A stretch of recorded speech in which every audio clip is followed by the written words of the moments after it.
আল্লাহ, তুমি আমারে উঠায় নাও, আমি আর বাঁচতে চাই না।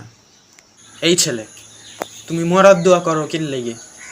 ছোট্ট একটা জীবন, এই জীবন ভরাই খালি কষ্ট আর কষ্ট। তুমি ডিমেতে ফুটে বাড়ালাই ওই দিন, তোমার জীবনে আবার কিসের কষ্ট? ওই যে মোতালেবে তো জাহাঙ্গীরের কাছে টাকা পায়, মোতালেব তোমার কি হয়? আমার কিছুই হয় না, জাহাঙ্গীর তোমার কি হয়? কিছুই হয় না। ও জাহাঙ্গীরও কিছুই হয় না? তাহলে এবারে তো পাগলামি করতেছো কে ওটা নাম নিয়ে? আরে ওইটাই তো সমস্যা। আবার কয় এটাই সমস্যা? তোমার কি মাথায় প্রবলেম আছে? প্রবলেম মানুষের থাকে, তার জন্যই তো আমারে খুঁচায়।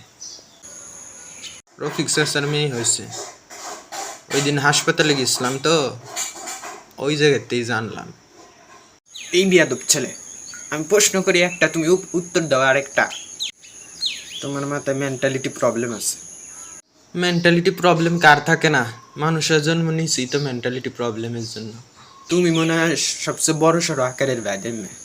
হ, আমার আব্বাও এটাই কয় যে আমি নাকি বাদাই মেয়ে।